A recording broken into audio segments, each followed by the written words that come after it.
Okay, so we're going to work some examples from the quiz that students started today.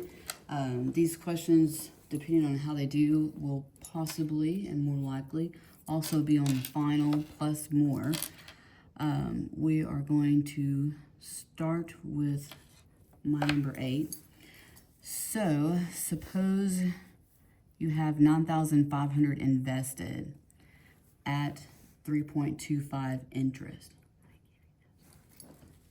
compounded annually. Write the function in f of x. So f of x equals, this is a compound interest formula, which is on your formula chart, your 8th grade year, so they expect you to memorize it. But basically, you have your y equals a times b raised to the x. So a is your initial value and b is your rate in a decimal form. So our initial value is 9,500.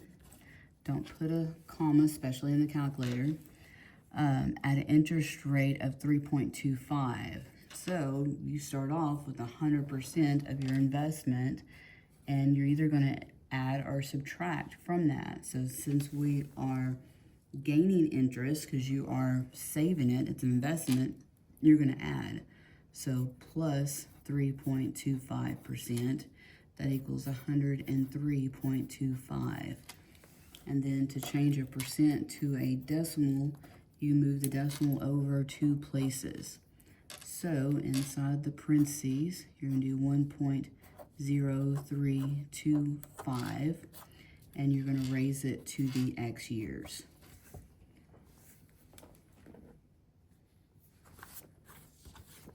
Okay, I'm going to go back to my first problem.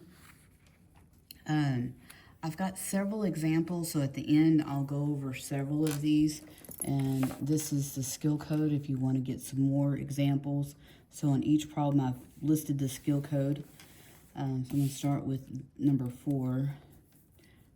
The distance d of a ball will roll down and incline a plane can calculate using the formula. So it represents the time in seconds. How many seconds t does it take the ball to roll 496.86 feet? So I'm taking this, which is my distance, and I'm plugging it in for d. So I have 496.86 equals to 6t squared. So no matter what your formula is, if you're having it equal to something, as long as there's not 2 terms, then you're simply solving for t squared. So the opposite of multiplying times 6 is dividing. So, and I am going to reset this calculator real quick. 712. That way it's ready for us. So I have 496. Let's see, 496.86 divided by 6. Don't use alpha because I'm looking for decimals anyway. So t squared equals 82.81. And then I'm going to go ahead and take the square root and see what happens. So the opposite of squaring something is square root. And so I have a decimal, so as long as we're not truncating, as long as it doesn't continue. So second square root, second answer, and I have a perfect decimal, 9.1. And so how long does it take? It takes 9.1 seconds to go 496.86 feet. So when you're answering these, make sure that you don't add extra. If it says that the units is required, then you put it in. So don't put t equals, x equals, unless it's axis of symmetry. So just input 9.1. And if it requires the units, it is seconds. And again, at the end, we will do some more examples on this skill code. Okay, number 2.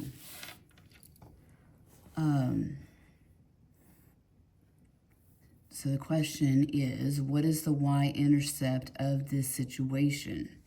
So I am looking at bushels of wheat in 1,000. So it looks like a farmer decided to use new fertilizer. The graph below, starting reading right here, the graph below shows the number of bushels of wheat, y, they collected in thousands over the number of years, x, since they've been using the new fertilizer. So this is the start of the new fertilizer. So what is the y-intercept? Is the start of how many bushels they had at the beginning of the new fertilizer. So they have, and this is in thousands.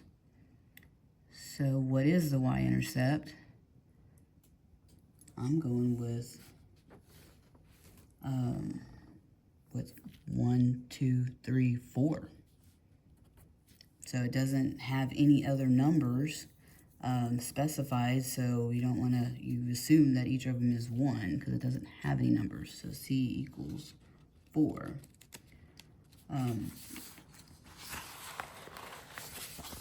Very good.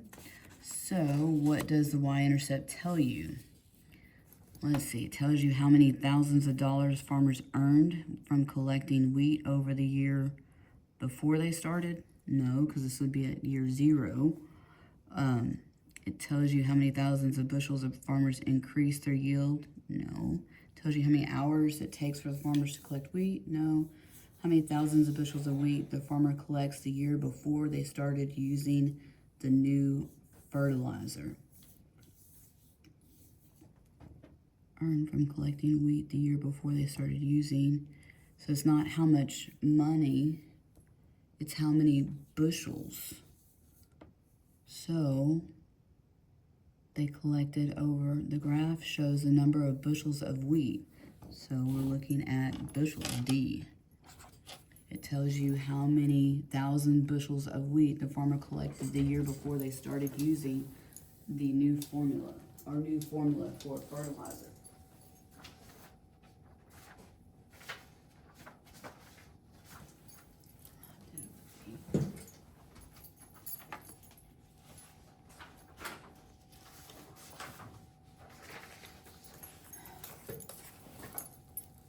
Okay, sorry, I was making sure that I was correct. So let's go to the next one.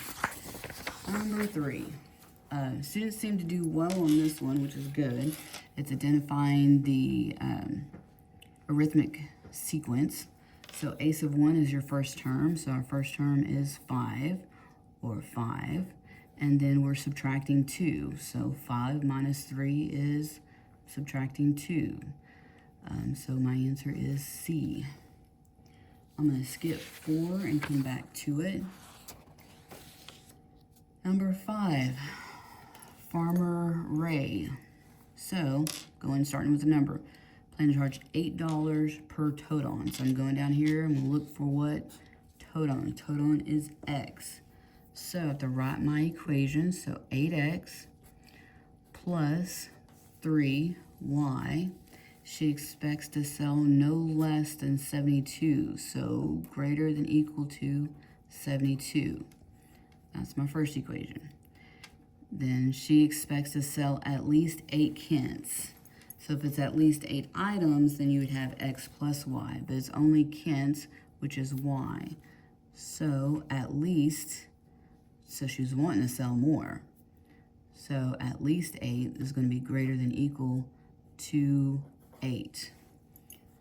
So when I'm working these, before I start looking at your multiple choice, especially on the computer, I figure out what my graph is going to look like to start off with. So I'm going to start off with my Y. So I just do a quick sketch. Because again, you don't have paper, you're looking at a computer. Y is greater than 8. So this is my X, this is my Y. I have at 8. And it's going to be above, shaded above because it's greater. And then you take your other equation and you find your intercepts. So to do that, you do my x-intercept would be 72 divided by whatever's in front of x. That would be 8, which is 9. And so at 9, I have a point, and then you cover up the other variable and solve. So 72 divided by 3 is 24. So way up here, at your y-intercept, you have 24. And so 24 and 9 are going to be connected, and it's also greater. And then, of course, when they're both greater, they both have to be shaded. And there apparently is a third equation because we have 3 lines. That's your hint. So she expects to sell at most 19 units. So the third equation is x plus y at most 19. So less than or equal to 19. So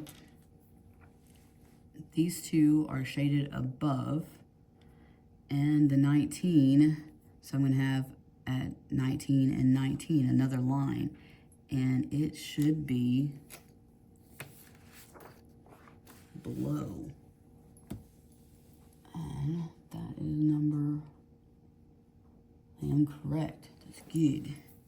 Okay, so the 2 are shaded above, then we have 19, so let's get us another color here.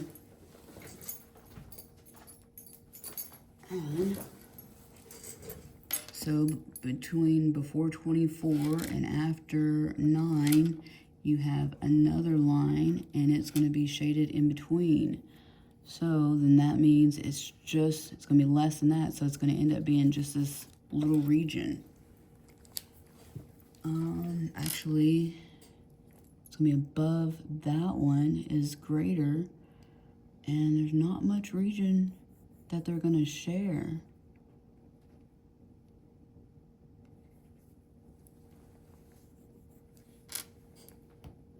So let's go to theirs. It looks a little less messy.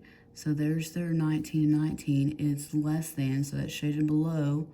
This line is shaded above, and this line is shaded above. So it's just that teeny tiny region right there. That's A. So my sketch with the third equation is bad.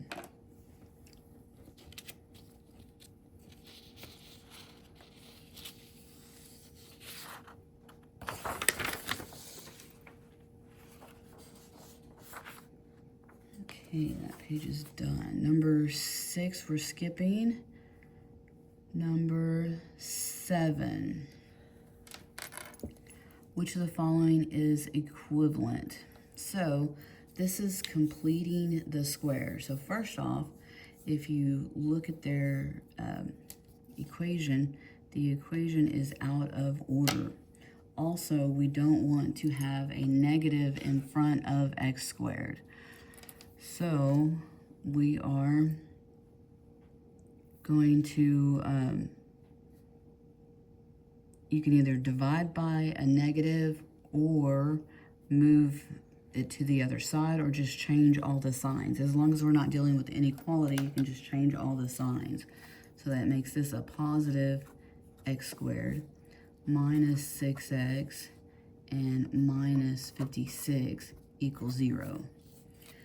So when completing the square, we're going to move the 56 over to the other side. So if it's negative over here, it's going to be positive over here. And that makes positive 56. And take the 6, divide by 2. That gives us negative 3, and that's where the x minus 3 comes in, squared. And then 3 squared, negative 3 squared is 9. So we take the negative 3 and square it, and that's what you're adding to both sides. So plus 9, and that gives you the 65. So that gives you A as your answer. And of course, if I put in this equation and A, just to show you, and if you are confused on completing the square, I would go to completing the square lesson. We did a whole bunch of these types of problems, and that is 1156014. X squared. I'll go ahead and make it negative for the heck of it. Second, insert negative plus 56 plus 6x, and then x minus 3 squared, and you have to bring that 65 back over, so minus 65. And notice our tables are the same, they're just opposite in signs because we multiply times -1 to get it to be positive. So, but our numbers are the same.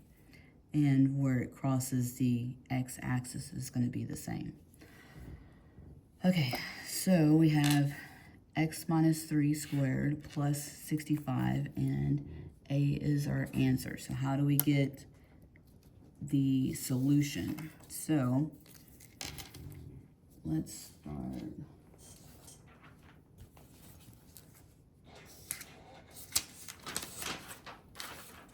with a clean sheet of paper. So we have x minus 3 squared equals 65. So the opposite of squaring something is taking the square root. So you have x minus 3 comes out of the parentheses because it's no longer being squared. And reminder, when you take the square root, you have the plus and the minus. So we're going to have the positive square root of 65 and the negative square root of 65. And then the opposite of subtracting 3 is adding. So you're going to have 3 plus the square root of 65 and 3 minus the square root of 65. Now, if the square root of 65 is reducible, then you want to reduce. So you're looking for the largest perfect square that's inside of 65. So 65 is obviously divisible by 5, but it's not divisible by 25. If it was 75, it would be reducible. So reminder, to be able to reduce in the calculator, you can take the number, square 65, 65 divided by x squared, and if it's reducible other than by 1, there'll be a whole number. So for instance, 75, which is 3 times 25, and the square root of 25 is 5. So if you had 75 instead, you'll see that you have 5 and 3. So that's 5 on the square root of 3. But 65 is not reducible. So that is your final answer. No parentheses because they're not in an ordered pair. And that was the rest of number 7. So number 8, we have already did. So reminder on the, this is your exponential function. So you're either going to add to 100 or subtract. If you're going up, you add. If you're going down, you subtract. Okay, number 9. Suppose you lean out a window in a tall building. So the formula is your motion formula that you have to memorize. It is basically your negative 16x squared, so y equals, and that's your gravity pulling down on you, plus or minus your initial velocity, and then times your time again, which is x, plus or minus your initial height. And again, plus if it's above ground level and minus if it is below. So this one, the stone starts with a velocity of 94 feet per second. We have to read if we're slinging it which way. So we're slinging it straight up. And so because we're slinging it up, it's going to be positive. So we have y equals negative 16x squared plus 94x and it leaves the sling at 525 feet above the ground level. So how high will the stone be after 2 seconds? So on some of the questions, especially I think in honor still has this type in there, it asks, are we inputting the x or are we inputting the y? For this situation, we're inputting the x. We're looking for when x equals 2. So once you have your equation, you type it in y equals, and we're not going to be looking at the graph, even though we could, because then we'd have to change the window to match all the windows of the graphs that we're looking at. So we're just looking at the table once we get it inputted. Plus 94x. And of course, if yours doesn't match, then obviously you don't have the right equation. Look at it again. Second table. We'll start at 0. So at 0, I should be at 525. So when that's 0 and that's 0.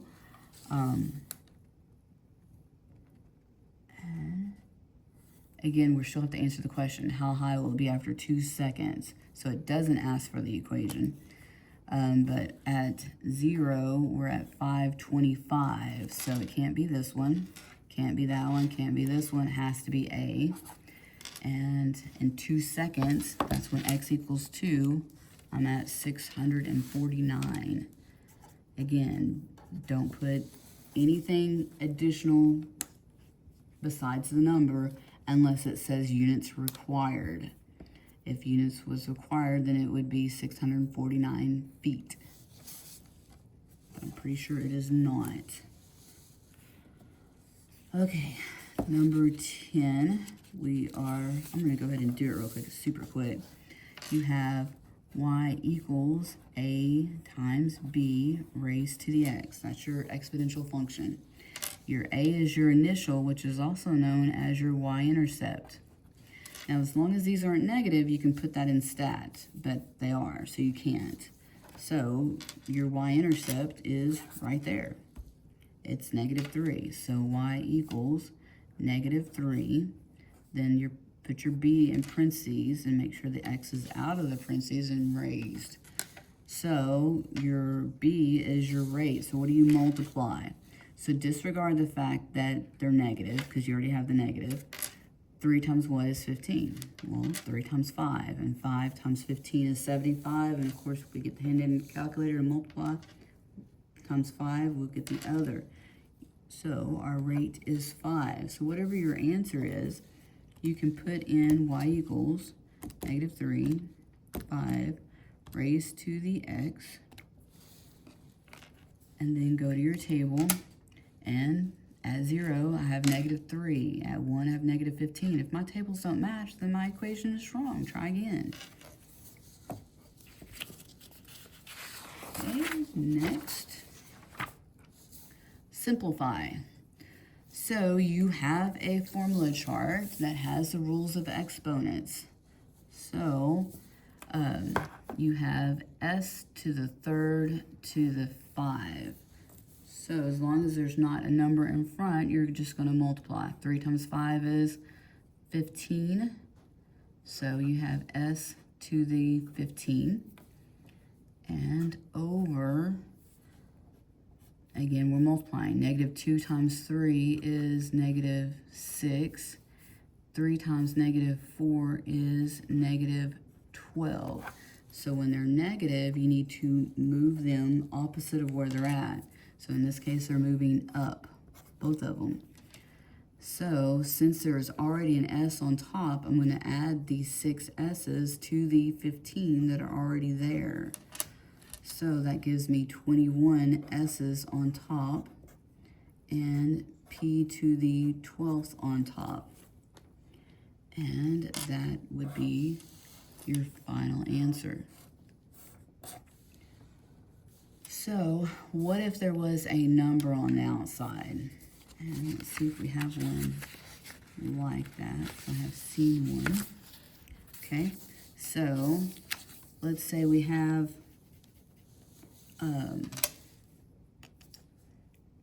let's see, 6x squared, and we'll do something easy, cubed on the outside. Okay, so the 6 is not being squared. The x is being squared. So the 6 is only being cubed. So you take 6 in your handy dandy calculator and raise it to the 3rd power. So 6 to the 3rd power is 216. And again, 2 times 3 is 6. So if it is a fraction, let's say same type of problem, if we have, let's see, 25,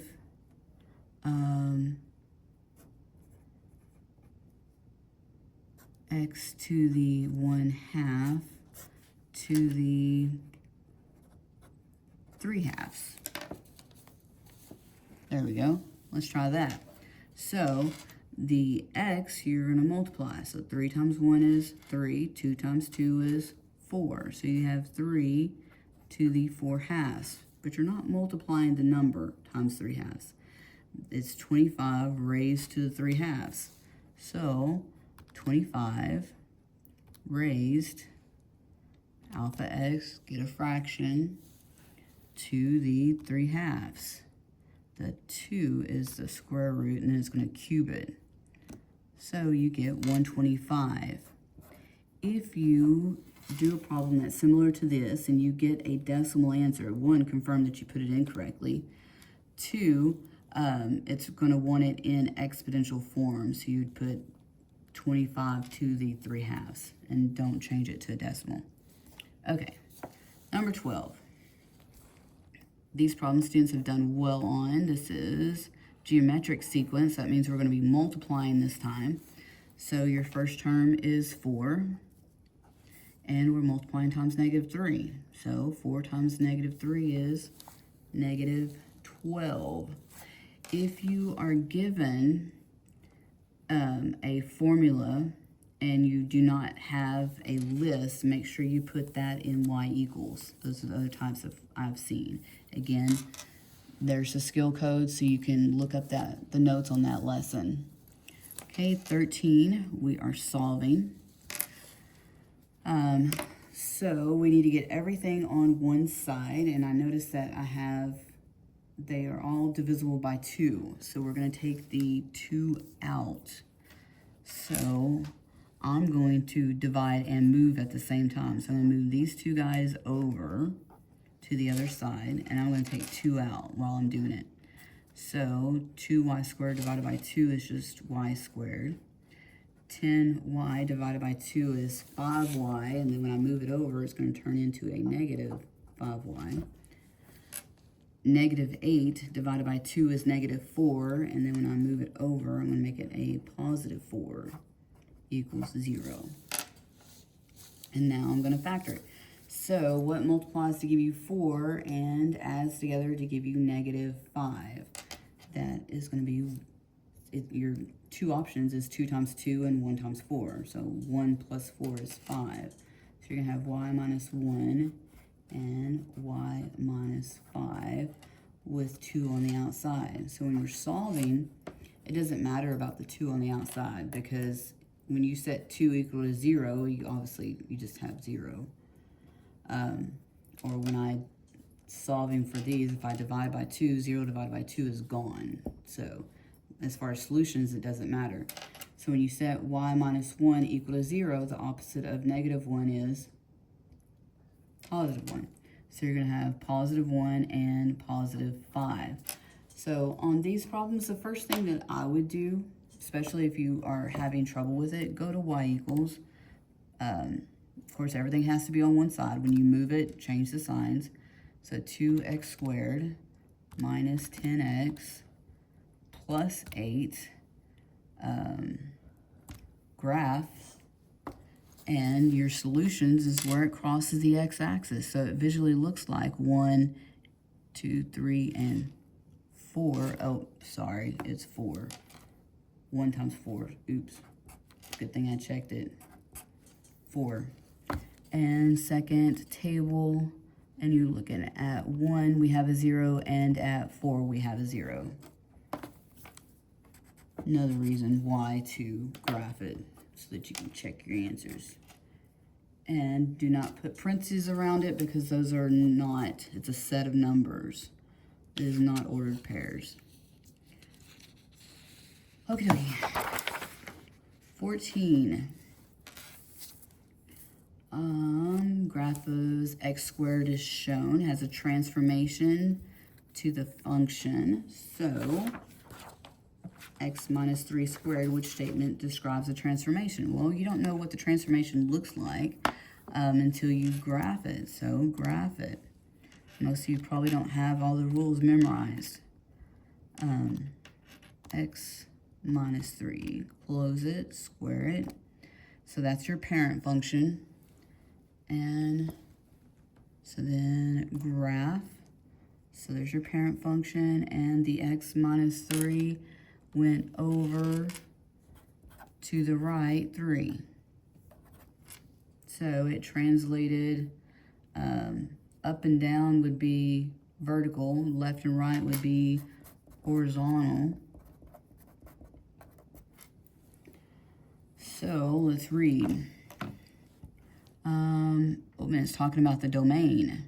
So the domain of a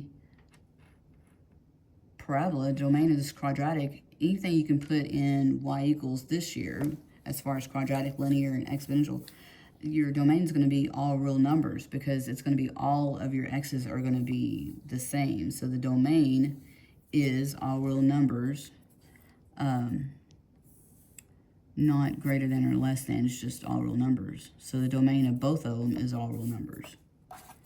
But it could have said something about a horizontal shift to the right 3. Those are basically your two possible answers. Okay, number 15. Attributes of the parabola. So you have your vertex that's the only thing that needs to be in an ordered pair. And that's at 0 and 1, 2, 3, 4, negative 4. So 0, negative 4. And your y-intercept.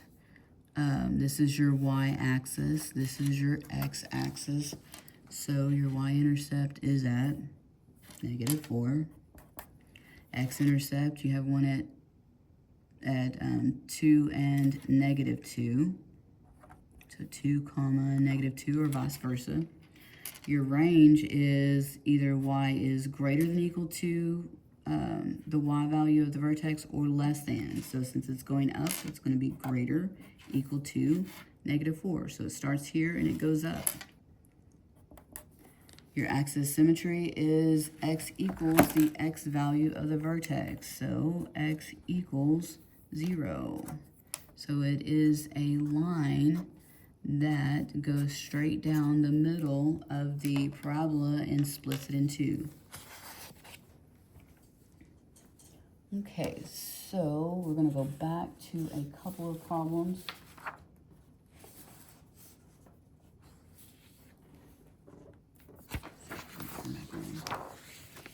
Number 6.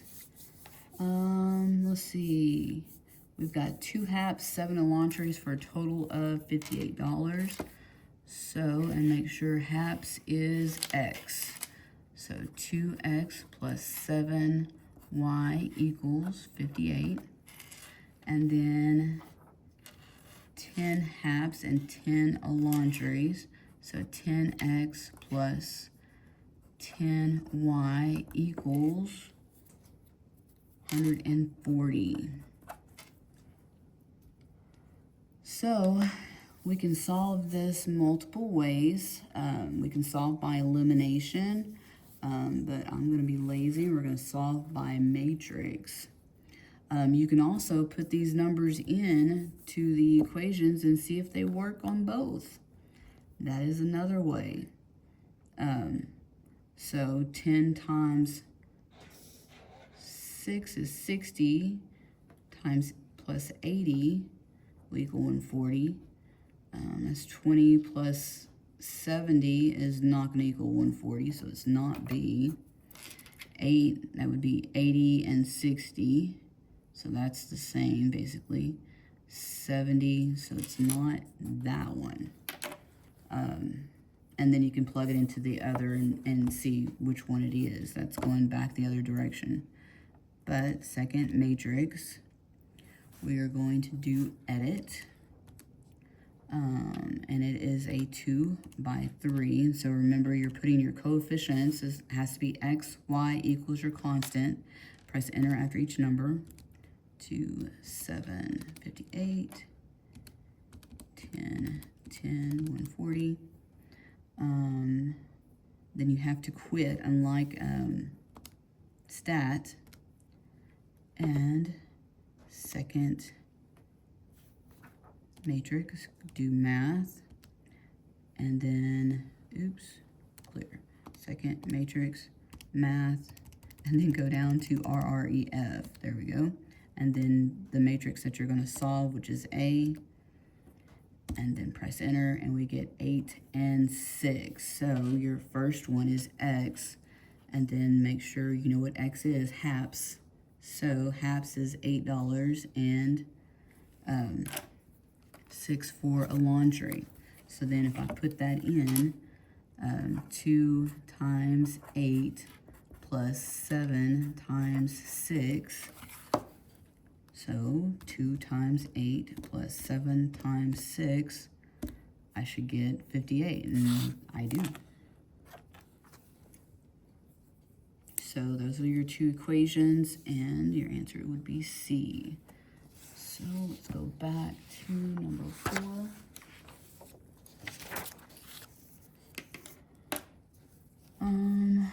So you have to get 3 points if you put this in stat and do a quadratic function, which is number 5. Oop, and I didn't answer on number 3. I forgot to answer the next term. So if your answer is C, your next term, you're just going to subtract 2 from -3, and that would be -5. There we go. Okay, so you needed 3 points. What I've seen the biggest mistakes is students when they get the points from further up or down, depending on which way. Your best bet is the vertex, if it is a solid number, and then the x-intercepts. That seems to cause the least amount of grief. So, x and y, of course, this is your x and this is your y. So you have 1, 2, 3, so that one is at -3 and 0, and then -4 and -2, and then -5 and 0. So go to stat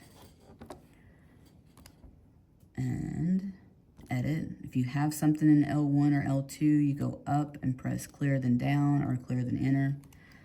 -3, -4, -5. And again, if you don't get whole numbers, you've done something wrong.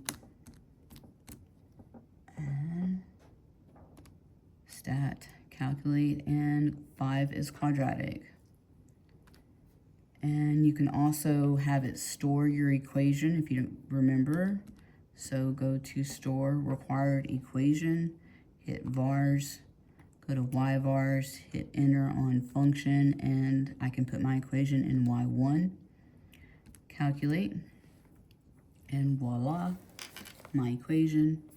And function notation. So the biggest mistake that I've noticed one of my students going over her test was that she was missing them because of function notation. So be sure and look at that. It is f of x equals 2x squared plus 16x plus 30. So when you are correcting your quiz and you notice that your answer is correct except for you do not have f of x, let me know and I can give you credit for that. So, and then automatically the equation is in y equals, and of course sometimes it glitches that 1.999 is basically your 2, but your graph is going to visually look the same, and your table should have the same information, or have my Y2s filled too. And I think that's all that we skipped. So again, if you have questions tomorrow, I will be happy to do some examples if you have some more questions before y'all finish your quizzes. Thank you.